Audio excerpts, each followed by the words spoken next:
Hi, happy Friday. I wanted to do a walkthrough of the Rocket Lab calculations because I've been getting a lot of questions.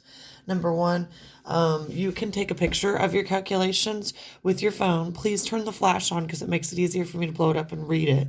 And you can submit your calculations that way. It's pretty difficult to format calculations on Microsoft. So that would be fine. You can take a picture if you've already done the lab and handwritten it out. I don't want you to have to redo it. You could take a picture of the lab, just make sure it's legible for me, and you could upload it in that kind of format. Everyone else, we should actually type it, would be a lot easier for me to handle. Everything except for your calculations should be typed up. Take a look at the instructions again. Take a look at the skeleton instructions because I've walked out these equations I'm about to work out. So the first thing that we want to do is when we look at our data, remember we used a certain amount of baking soda and a certain milliliters of acetic acid. The acetic acid was 5% acetic acid. So the first calculation that we need to do is going to be to figure out how many moles of acetic acid did I actually use. The first step to do this is I'm going to take my 1% or 0.5%, because it's 5% acetic acid, multiplied by the amount I used. You'll notice in my data I used 175.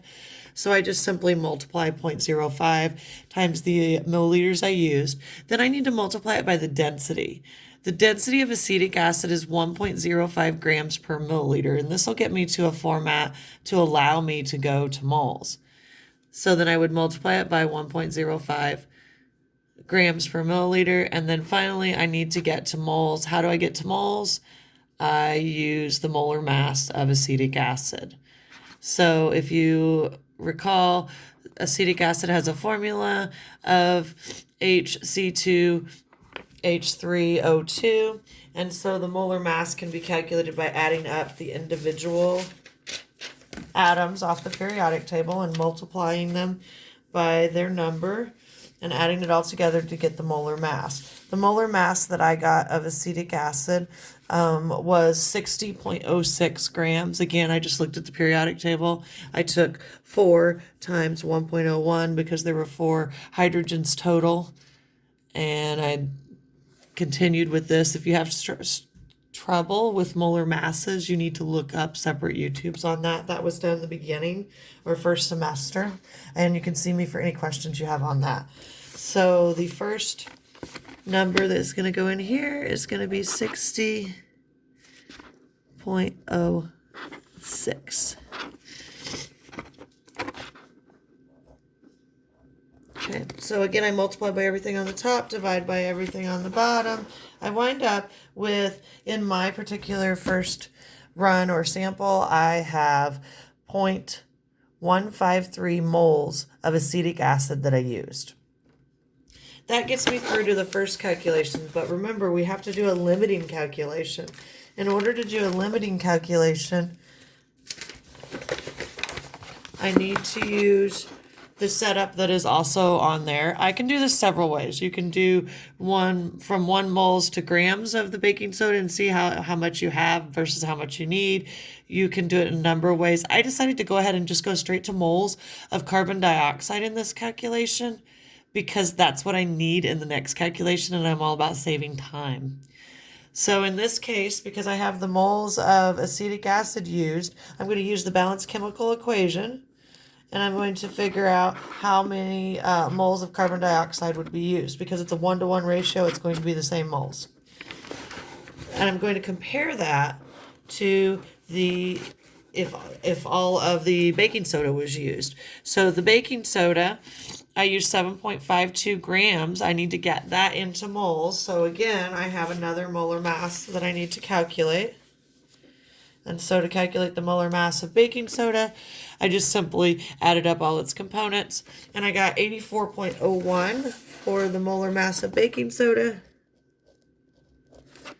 I divided that by the grams that I used, and then I multiplied by the balanced chemical equation again, and I wound up with,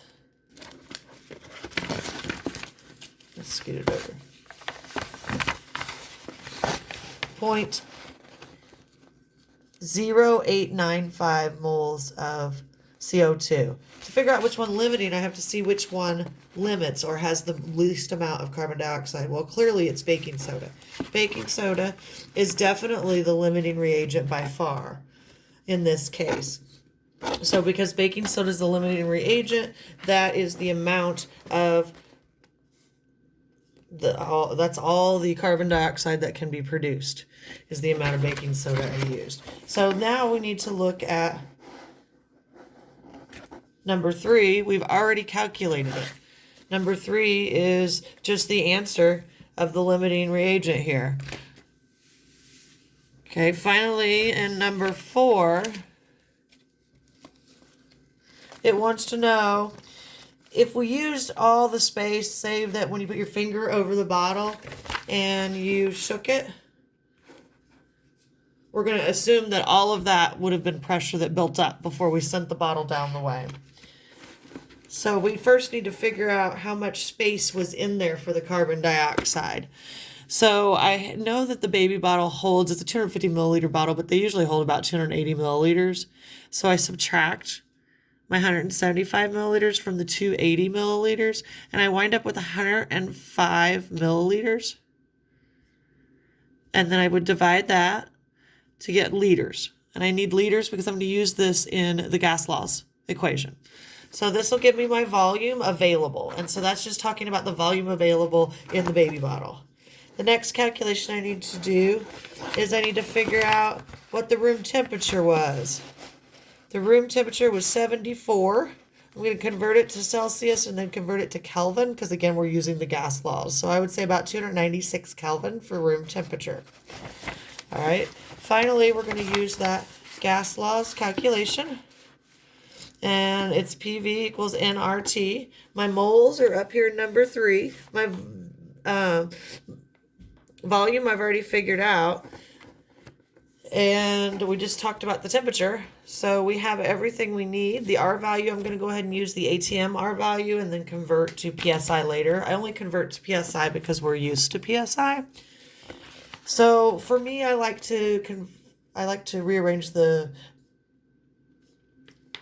equation before I plug any numbers in.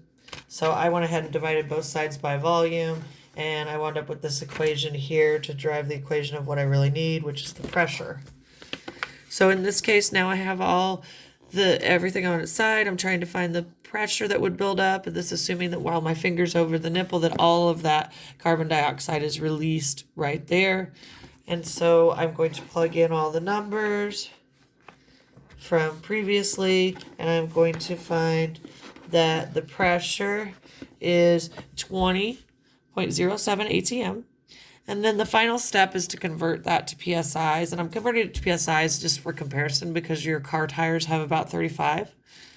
And you can see that just that small amount of baking soda would equate to 304 PSI if all of it were to convert right then.